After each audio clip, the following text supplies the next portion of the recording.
जब खगोलविदों ने जुलाई 2025 में 3i एटलस को पहली बार सूचीबद्ध किया, तो दुनिया ने इस पर शायद ही ध्यान दिया।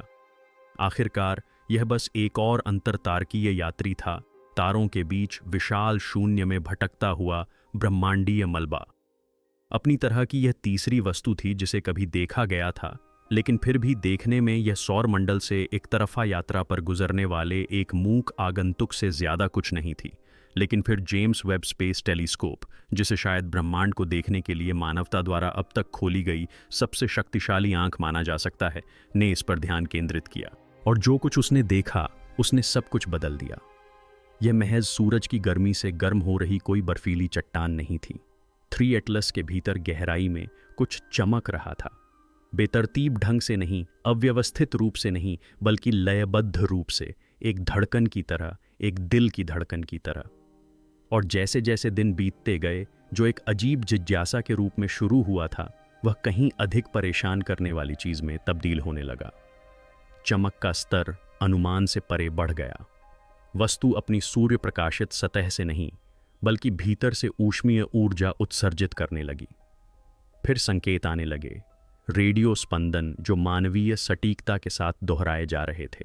और अंत में मार्ग परिवर्तन। वस्तु ने जानबूझकर अपना रास्ता बदला। यह निष्क्रिय पथ पर बहने वाली कोई चट्टान नहीं थी। यह एक ऐसी वस्तु थी जो इरादे से और संभवतः जागरूकता के साथ व्यवहार कर रही थी। 3 एटलस के अंदर कुछ है, और जेम्स वेब टेलीस्कोप ने शायद इस बात की पुष्टि कर दी है कि वह जीवित है। शुरुआत में यह महज एक सांख्यिकीय अपवाद था। वेब टेलीस्कोप के इंफ्रारेड फीड में कई बिंदुओं के बीच एक चमकीला बिंदु। लेकिन जब टीम ने NISPEC उपकरण से प्राप्त डेटा की समीक्षा की, तो एक विसंगति को नजरअंदाज करना मुश्किल हो गया। 3 एटलस अंतरिक्ष में किसी अन्य वस्तु की तरह व्यवहार नहीं कर रहा था। सामान्यतः अंतरिक्ष में आने वाले पिंड अपनी गति, पदार्थ के उत्सर्जन या बर्फीली सतहों से सूर्य के प्रकाश के असमान परावर्तन के कारण अनियमित रूप से मंद और तेज होते रहते हैं।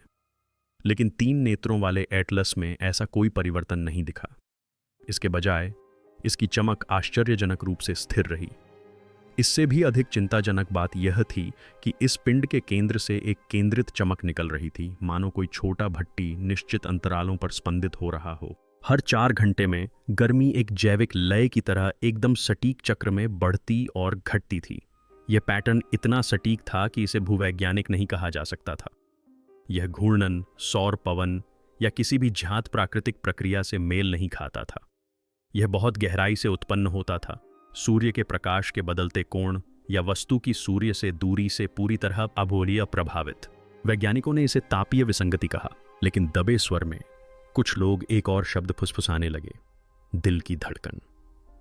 नाड़ी धीमी, सधी हुई और यांत्रिक थी, जो किसी तारे की विकिरण की तरह नहीं, बल्कि गहरे अंतरिक्ष में सांस लेते हुए किसी इंजन की तरह गूंज रही थी। इस वस्तु के भीतर कुछ ऐसा था जो बाहरी बलों से स्वतंत्र होकर आंतरिक ऊर्जा उत्पन्न कर रहा था। और इन पैटर्नों का अध्ययन करने वालों के मन में एक भयावह प्रश्न उभरने लगा, किस प्रकार की वस्तु अंधेरे में स्वयं को ऊर्जा प्रदान करती है। जैसे जैसे ऊष्मीय डेटा को अनदेखा करना असंभव होता गया, रेडियो खगोलविदों ने भी इस जांच में भाग लिया। दक्षिण अफ्रीका से लेकर कैलिफोर्निया तक दुनिया भर की दूरबीनों ने अपने रिसीवर 3 एटलस की ओर लक्षित किए। कई दिनों तक सिग्नल निर्बाध रूप से प्राप्त होते रहे। फिर एक बड़ी सफलता मिली। एलन टेलीस्कोप सरणी ने एक कमजोर संकीर्ण बैंड सिग्नल का पता लगाया, जो हर 4 घंटे में एक स्थिर स्पंदन के रूप में उभर रहा था और वेब द्वारा पता लगाए गए थर्मल उछाल के साथ पूरी तरह से सिंक्रोनाइज था। पहले तो संदेह का माहौल छा गया। क्या यह शोर था, प्रतिध्वनि थी, या स्थानीय हस्तक्षेप था? लेकिन जैसे जैसे घंटे रातों में और रातें हफ्तों में बदलती गईं, संकेत में कोई बदलाव नहीं आया। यह स्थिर, सटीक और अविश्वसनीय रूप से निरंतर था। यह स्पंदन केवल मौजूद नहीं था, बल्कि यह अनुकूलनीय था, जो सौर पवन में होने वाले उतार चढ़ाव के अनुरूप सूक्ष्म परिवर्तन दिखाता था। कई केंद्रों ने एक ही पैटर्न की पुष्टि की, जिससे उपकरण त्रुटि या मानव निर्मित कारणों की संभावना को खारिज कर दिया गया। गणितीय रूप से यह बहुत सटीक था। फोरियर के विश्लेषण से एक स्थिर वाहक तरंग का पता चला, जो अंतरिक्ष में स्वाभाविक रूप से पाई जाने वाली किसी भी चीज से अलग थी। ऐसा लग रहा था मानो एटलस के 3 नंबर के अंतरिक्ष यानों पर कुछ सक्रिय ही नहीं था, बल्कि प्रसारण करने की कोशिश भी कर रहा था। टीमों ने इस संकेत को ज्ञात पल्सरों, न्यूट्रॉन तारों और ब्रह्मांडीय पृष्ठभूमि विकिरण से मिलाने का प्रयास किया, लेकिन हर परीक्षण का परिणाम नकारात्मक रहा। अब कोई प्राकृतिक व्याख्या नहीं बची थी। अंतिम परीक्षण में एक साधारण संदेश वापस भेजना शामिल था। अभाज्य संख्याओं की एक श्रृंखला, आवर्त सारणी के तत्व और बुनियादी गणितीय स्थिरांक। 72 घंटे बाद एक जवाब आया, विकृत, धुंधला, लेकिन वह था, और बिल्कुल समय पर, एक एक सेकंड के अंतराल पर। किसी ने हमारी बात सुन ली थी और किसी ने जवाब दिया था। 18 अगस्त को सब कुछ फिर से बदल गया। वेब की निरंतर फीड ने 3 एटलस धूमकेतु से एक अचानक चमकती रोशनी को कैद किया। ऊर्जा का एक विस्फोटक विस्फोट जिसने 1 घंटे से भी कम समय में वस्तु की चमक को 40% से अधिक बढ़ा दिया। कोई भी धूमकेतु ऐसा व्यवहार नहीं करता, यहां तक कि वाष्प या धूल के विस्फोट के दौरान भी नहीं। लेकिन इससे भी अधिक चौंकाने वाली बात इसके बाद हुई। वस्तु के प्रक्षेप पथ के पुनर्मूल्यांकन से एक सूक्ष्म लेकिन स्पष्ट दिशा परिवर्तन का पता चला। 3 एटलस अब केवल बह नहीं रहा था, यह एक तरह की दिशा परिवर्तन था। इस बदलाव ने इसे सौर मंडल के क्रांतिवृत्त तल के करीब ला दिया, जिससे यह भीतरी ग्रहों के साथ अधिक सटीक रूप से संरेखित हो गया। मार्को माचेली के नेतृत्व में यूरोपीय अंतरिक्ष विज्ञान परिषद के कक्षीय मॉडल विशेषज्ञों ने इस प्रक्रिया को गैस उत्सर्जन या अन्य भौतिक प्रक्रियाओं से जोड़ने का प्रयास करते हुए सिमुलेशन को दोबारा चलाया, लेकिन गणितीय गणनाएं मेल नहीं खा रही थीं। इस तरह के बदलाव के लिए आवश्यक बल किसी भी प्राकृतिक जेटिंग से उत्पन्न होने वाले बल से कहीं अधिक था।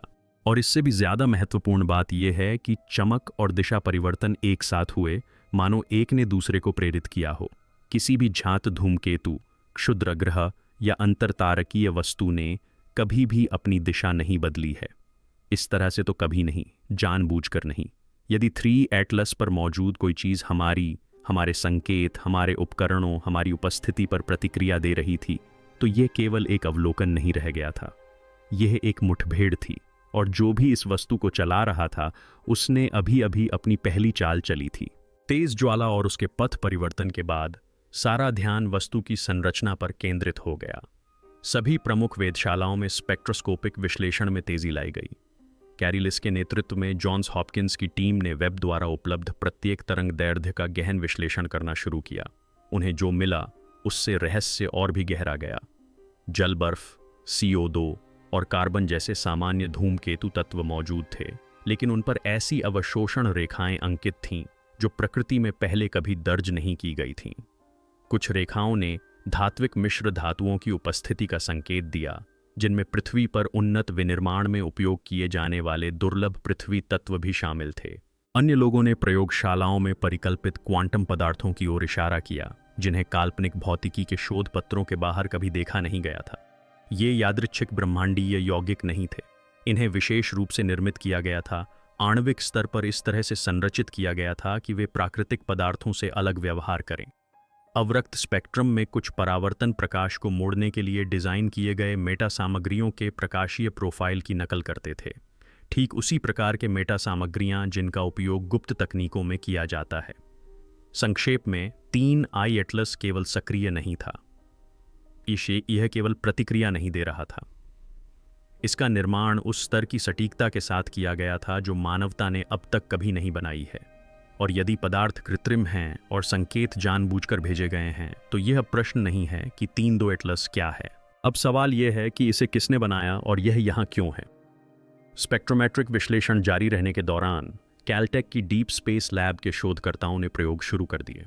पैसिव सिग्नल मैपिंग, जिसमें संरचनात्मक अनुनाद का पता लगाने के लिए एक साथ कई तरंगदैर्ध्यों में 3 एटलस को सुना जाता है। उनकी खोज ने वैज्ञानिक समुदाय को झकझोर कर रख दिया।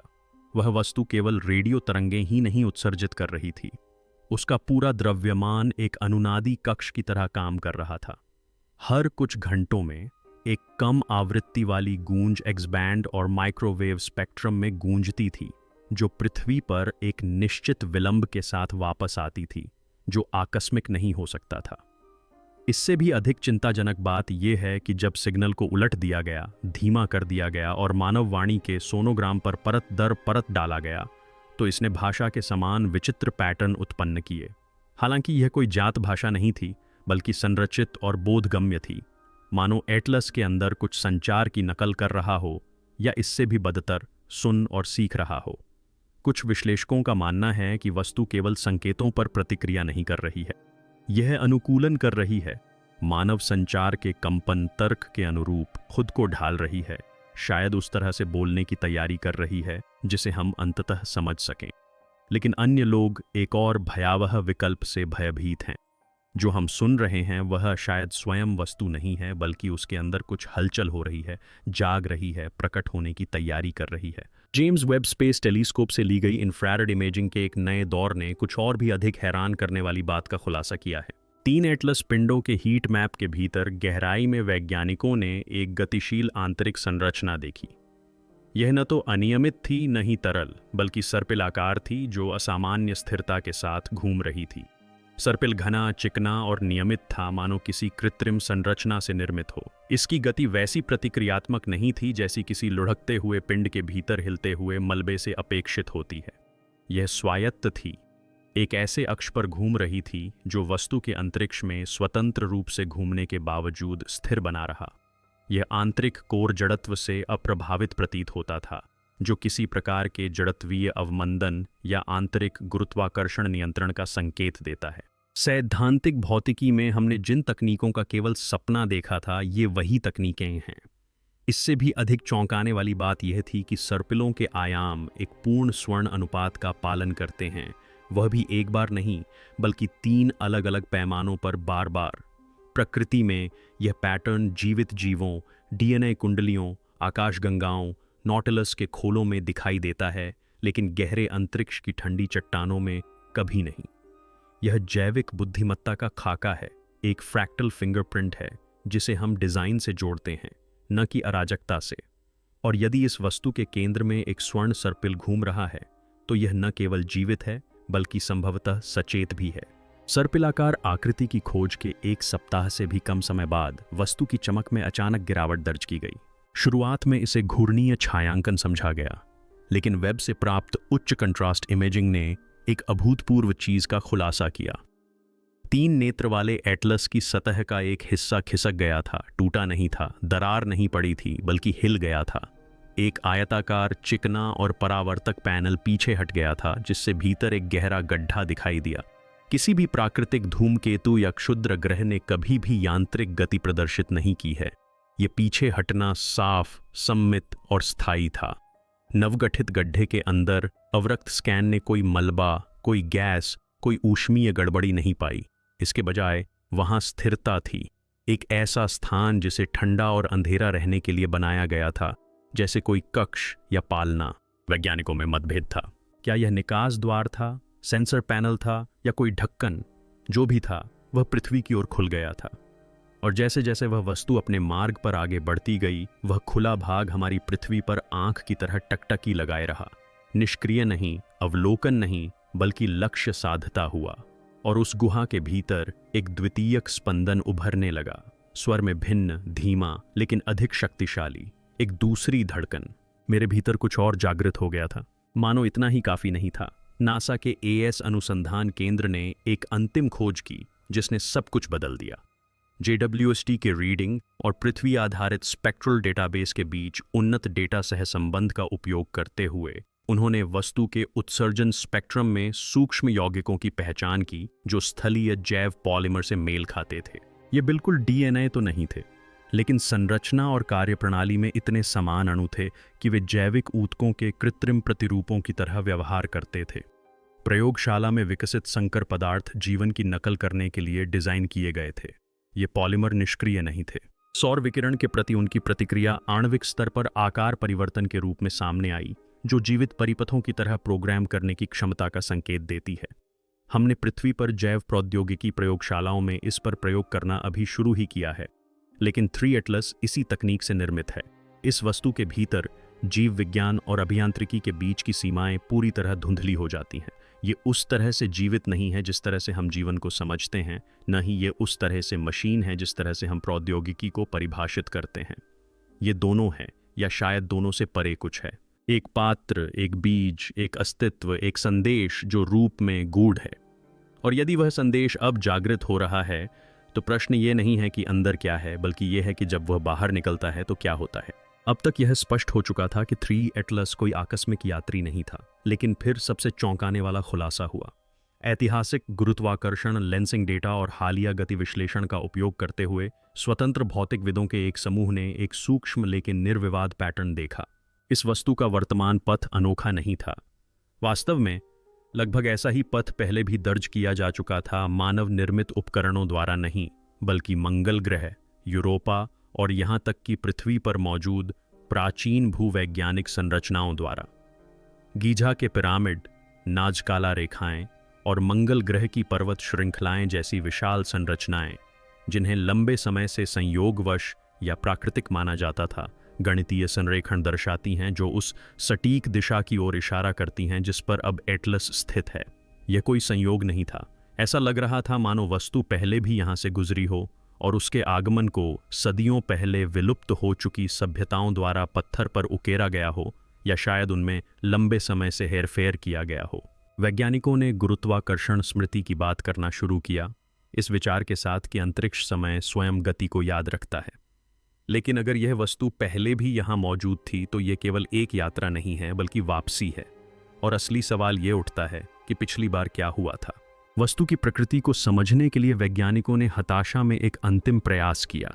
उन्होंने कनाडा में स्थित विशाल चाइम एरे का उपयोग करके 3 एटलस की ओर एक वाइड बैंड साइलेंस पल्स प्रसारित किया। यह विधि बोलने के लिए नहीं, बल्कि निर्वात प्रतिक्रिया को सुनने के लिए बनाई गई थी। यह एक ऐसी विधि है जिसके बारे में सिद्धांत दिया गया है कि यह पुरातात्विक खुदाई में दीवारों के पीछे के कमरों जैसे कृत्रिम रिक्त स्थानों को ब्रह्मांडीय पैमाने पर उजागर करती है। जब सिग्नल वस्तु तक पहुंचा तो परिणाम चौंकाने वाला था। 6.3 सेकंड तक 3 एटलस ने सभी पता लगाने योग्य आवृत्तियों को अवशोषित कर लिया, बिना कोई निशान छोड़े। न परावर्तन, न अपवर्तन, बस शुद्ध सन्नाटा। फिर 7वें सेकंड में इसने एक एकल प्रतिध्वनि पल्स उत्सर्जित की जो 1977 की एक विसंगति से बिल्कुल मेल खाती थी, जिसे वू सिग्नल के नाम से जाना जाता है। एक समय में अलौकिक संपर्क के लिए सबसे प्रबल दावेदार माने जाने वाले इस पिंड के परिणाम विनाशकारी साबित हुए। या तो इस पिंड ने समय के साथ उस संकेत को पकड़ लिया था और जानबूझकर उसे दोबारा प्रसारित किया था, या फिर यह स्वयं उस प्रसारण का मूल स्रोत था। अचानक जिसे हम एक ठंडा यात्री समझ रहे थे, वह संपर्क का संभावित मूल बिंदु बन गया, एक भूत जो अपना ही संदेश दोहरा रहा था। लेकिन अगर 3 एटलस संदेशवाहक था तो लक्षित प्राप्तकर्ता कौन था? डेटा से जुड़े लोगों में डर बढ़ने के साथ ही एक अनौपचारिक कार्यदल का गठन हुआ। इसमें खगोल भौतिक विज्ञानी, भाषा विज्ञानी, बाह्य जीव विज्ञानी और दार्शनिक शामिल थे। उनके निष्कर्ष हालांकि अप्रकाशित रहे, वैज्ञानिक जगत में फैल गए।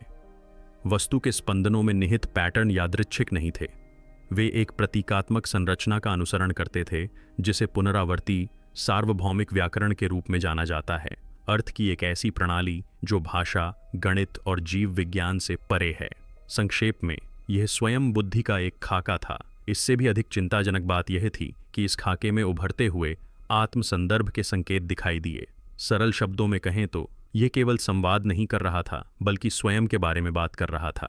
शोधकर्ताओं का मानना है कि 3 नेत्रों वाले एटलस में एक गैर मानवीय चेतना हो सकती है, जो डेटाबेस या सर्किट में संग्रहीत नहीं है, बल्कि ज्यामिति, प्रकाश और अनुनाद में अंतर्निहित है।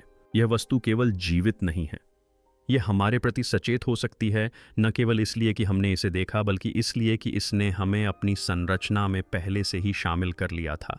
मानो हमारे सौर मंडल से होकर इसकी यात्रा हमेशा से ही पहचान जगाने के लिए निर्धारित थी। हमसे नहीं, बल्कि अपने भीतर से, मानो यह घर लौट आई हो। फिर आया आखिरी मोड़। दुनिया भर की वेधशालाओं ने कुछ और भी अप्रत्याशित चीज की रिपोर्ट करना शुरू कर दिया। तारों की स्थिति में सूक्ष्म बदलाव जो न तो बहुत बड़े थे, न ही तुरंत दिखाई देते थे, लेकिन वास्तविक थे। स्थिर तारे जो जीपीएस उपग्रहों से लेकर प्राचीन नाविकों तक हर चीज का मार्गदर्शन करते हैं, कुछ आवर्त सेकंड के अंशों तक खिसक गए थे। यह विस्थापन इतना छोटा था कि दैनिक जीवन पर इसका कोई प्रभाव नहीं पड़ा, लेकिन इतना बड़ा था कि हर खगोल भौतिकी मॉडल में खतरे की घंटी बज गई। जब इनका त्रिभुजीकरण किया गया तो ये विकृतियां इस प्रकार अभिसरित हुईं कि समय चिह्न लगभग 3 एटलस तक विकृत हो गए।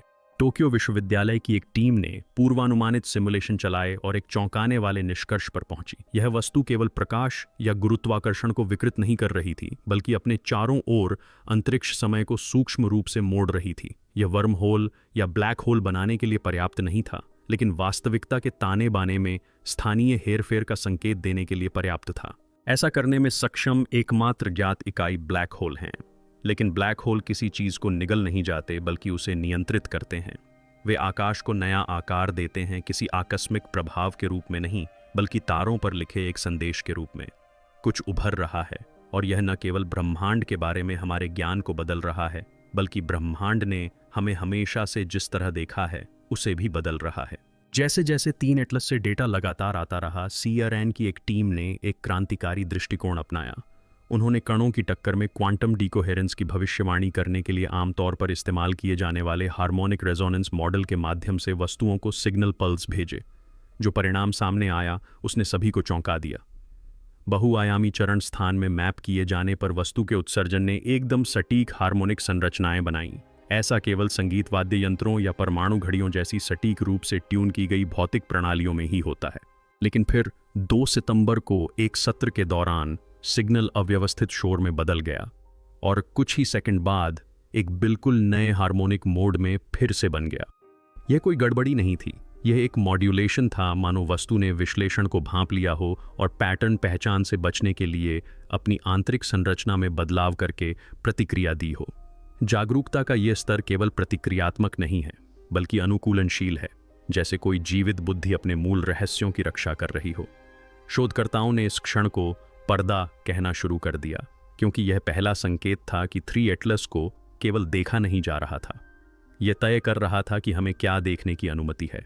जैसे जैसे वस्तु के वेग और पथ का सटीक विश्लेषण किया गया, एक बेहद चिंताजनक बात सामने आई। कक्षीय यांत्रिकी और जात खगोल भौतिकी संबंधी नियमों के अनुसार 3 एटलस को लगभग 100 प्रकाश वर्ष दूर स्थित अंतरतारकीय अंतरिक्ष के किसी क्षेत्र से उत्पन्न होना चाहिए था। फिर भी इसकी वर्तमान गति और पथ के आधार पर इसे यहां पहुंचने में 5 लाख से अधिक वर्ष लग जाते, जब तक कि इसने किसी बिंदु पर गति न बढ़ाई हो। लेकिन सौर मंडल में प्रवेश करने पर गति कम होने का कोई प्रमाण नहीं मिला, न ही कोई पता लगाने योग्य ईंधन स्रोत, न ही प्रणोदन के अनुरूप कोई आयन पूंछ, कुछ भी नहीं। गणितीय रूप से यह असंभव था, जब तक कि समय में ही परिवर्तन न हुआ हो। MIT की एक छोटी टीम ने एक चौंकाने वाला सिद्धांत प्रस्तावित किया। 3 एटलस ने सापेक्षता के नियम को तोड़कर नहीं, बल्कि उसके चारों ओर मुड़कर प्रकाश की गति से भी तेज गति से अंतरिक्ष को पार करने के लिए समय फैलाव का उपयोग किया होगा। इससे यह न केवल किसी अन्य तारामंडल से आया हुआ आगंतुक होगा, बल्कि एक लौकिक यात्री भी होगा। एक ऐसी चीज जो समय और दूरी दोनों को आसानी से पार कर जाती है। और अगर इसने पहले भी ऐसा किया है, तो हो सकता है इसने सभ्यताओं के उत्थान और पतन को देखा हो, जिसमें हमारी सभ्यता भी शामिल है। सबसे अप्रत्याशित खोजों में से एक किसी वैज्ञानिक की नहीं, बल्कि एक कलाकार लूजिया फेन की थी, जो 3D रेंडरिंग एल्गोरिदम का उपयोग करके खगोलीय डेटा को दृश्य रूप देने वाली एक डेटा स्कल्प्टर हैं। जब उन्होंने पिछले हार्मोनिक डेटा से वस्तु के आंतरिक अनुनाद की संरचनात्मक ज्यामिति का खाका तैयार किया, तो उन्होंने कुछ ऐसा देखा जिसने उन्हें स्तब्ध कर दिया। एक आवर्ती ज्यामितीय पैटर्न जो चेहरे जैसा दिखता था, मानव जैसा नहीं, बल्कि सममित, लंबा और बेहद विचित्र। पहले तो उनके द्वारा बनाए गए चित्र को पैरेडोलिया, ऐसी आकृतियां देखने की प्रवृत्ति जहां कोई आकृति नहीं होती, कहकर खारिज कर दिया गया। लेकिन आगे के विश्लेषण से पुष्टि हुई कि अनुनाद डेटा ने जानबूझकर कई पैमानों पर दोहराए गए पैटर्न को एनकोड किया था। वस्तु एक आकृति, पहचान का एक प्रतीकात्मक रूप, एक चेहरा, एक मन, एक उपस्थिति प्रसारित कर रही थी। यह कोई रचनाकार था, कोई मार्गदर्शक था, या भीतर की बुद्धि का प्रतिनिधित्व था, यह कोई नहीं कह सकता था। लेकिन अब संदेश गणितीय या यांत्रिक नहीं रहा, यह दृश्य और भावनात्मक था। यह पहचाने जाने की कोशिश कर रहा था और चेहरा पलटकर देख रहा था। उस वस्तु को समझने के अंतिम प्रयास में जेम्स वेब की टीम ने अपने सभी उपलब्ध उपकरणों को सर्पिल कोर के पास एक क्षेत्र पर केंद्रित किया। उन्हें न तो कोई ऊष्मा स्रोत मिला और न ही कोई संकेत उत्सर्जक, बल्कि एक ऐसा क्षेत्र मिला जो परावर्तन के सभी ज्ञात नियमों का उल्लंघन करता था। प्रकाश प्रवेश तो करता था, लेकिन वापस नहीं लौटता था। यह अवशोषण नहीं, बल्कि अवरोधन था। ऐसा लग रहा था मानो वह क्षेत्र प्रकाश के जाल की तरह काम करता हो, या उससे भी बदतर। एक डेटा वॉल्ट की तरह। जब उन्होंने आसपास के गुरुत्वाकर्षण क्षेत्र का मानचित्रण किया तो उन्हें कुछ और भी चौंकाने वाला पता चला। वस्तु का द्रव्यमान घनत्व उसके भौतिक आयतन से कहीं अधिक विशाल आंतरिक भाग का संकेत देता था, जैसे टार्डिस प्रभाव में, जहां आंतरिक स्थान बाहरी सीमाओं से अधिक होता है। यदि यह सच था तो 3 एटलस में पदार्थ का नहीं बल्कि स्मृति का एक संग्रह, एक रिकॉर्ड, एक संग्रहालय या शायद प्रकाश और समय में कोडित सभ्यताओं का एक बीज भंडार हो सकता है जो जागृत होने की प्रतीक्षा कर रहा हो। लेकिन वह संग्रह सील बंद था, एक ऐसी ज्यामिति द्वारा बंद था जिसे किसी भी मानव कोड ने नहीं तोड़ा था, और शायद इसे कभी खोला ही नहीं जाना था जब तक कि हम चाबी न हो। सदियों से मानवता रात के आकाश में टकटकी लगाए अपनी उत्पत्ति, ब्रह्मांड में अपने स्थान और क्या हम सचमुच अकेले हैं जैसे सवालों के जवाब खोजती रही है।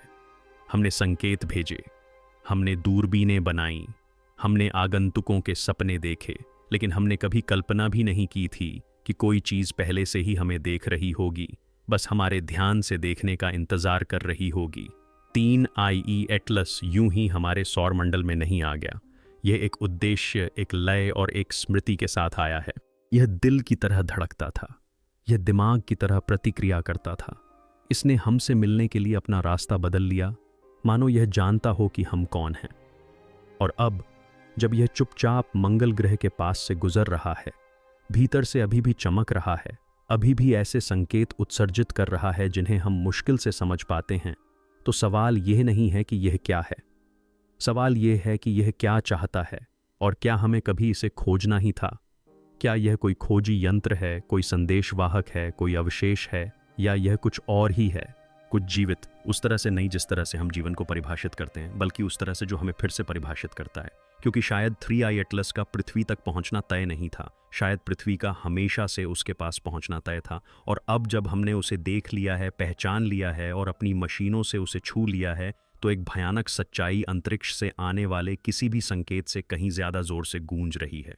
हमें पहले ही देख लिया गया है, और एक बार जब आपको देख लिया जाता है तो आप फिर से अकेले नहीं रह सकते। अगर यह सुनकर आपके रोंगटे खड़े हो गए तो आप अकेले नहीं हैं। क्या होगा अगर मानव इतिहास की सबसे बड़ी खोज हमारे भेजे गए किसी संकेत से नहीं बल्कि एक ऐसी मूक वस्तु से हुई हो जो पहले से ही हमारी ओर आ रही हो? जैसे जैसे ये कहानी आगे बढ़ती है, और भी चौंकाने वाले खुलासे के लिए सब्सक्राइब करें। हमें कमेंट्स में बताएं, क्या आपको लगता है कि 3I एटलस जीवित है, या ये कुछ और भी बुरा है, कुछ ऐसा जिसे बनाया गया और फिर छोड़ दिया गया?